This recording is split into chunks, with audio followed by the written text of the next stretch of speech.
17 নং, এখন সবই হলো বাচ্চা অঙ্ক, এগুলো এমসিকিউর জন্য দিবে। ঠিক আছে, তাকাও বা। আচ্ছা, এখানে বলছে সমাধান করতে।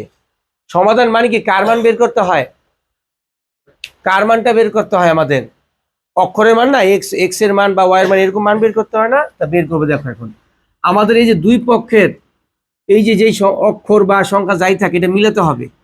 বুঝতে পারছো, ভাঙ্গায় মিলবে। এখন তুমি দেখো এখানে আছে 4 টু দি পাওয়ার, মানে 4 এর উপর পাওয়ার এক্স, আর এখানে 8। কোনটারে ভাঙানো যায় বলো তো? এটার কি ভাঙানো যায় না? 4 কে ভাঙানো যায়? কতটা ভাঙানো যায়? 2 স্কোয়ার সাথে এক্স। আর যেহেতু এখানে কি আসছে আমাদের, 2, বেসটা 2 আসছে না, এটারও কি বানাতে হবে?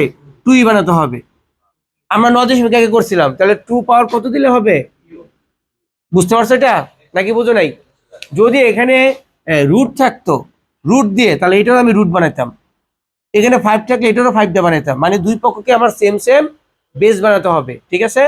আচ্ছা, করার পর দেখো এখন এই 2 আর এই 2 মিলছে, তাহলে এই 2 2 কি করতে পারি আমি?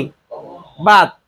বা দুই পক্ষ দুইটা সমান না, এদের 2 2 বাদ, থাকে কি 2x = 3। বুঝছো এটা?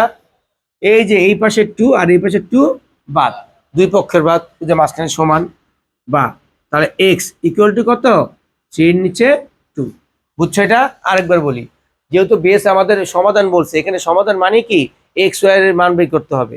যেহেতু এক্স আছে, এক্স এর মানই বের করবে, এক্স আর বাদ দেওয়া যাবে না। তখন কি করব, যে একবারে ভাঙানো যায় কত, 2 স্কোয়ার দিয়ে 4 হয়, আর এইটাকে তো 2 দিয়ে বানানো যায়, আর কিছু দিয়ে বানানো যায়? তুমি দেখো 3 দিবা, 4 দিবা, 5 দিবা, হবে না তো? হবে? 4 স্কোয়ার আবার 8 হয় নাকি? 4 স্কোয়ার 4 দুগুণে 8, 16 হয়ে যায়। আর ভাই বোন অনেকে তো করে 4 স্কোয়ার মানে 4 দুগুণে 8। তাহলে এইটা 2 হয়েছে, এটাও 2 বানাবো। পরে দুই পক্ষের বেস যে 2 আর 2 মিলে, এটা কিন্তু সমান। আবার তোমরা হয়তো এইটা ভাবছি যে 2x, এইটা এটাকে সেম, এইখানে সে 2 কমন যাবে। আর এইখানে কি ছিল তখন? সমান ছিল।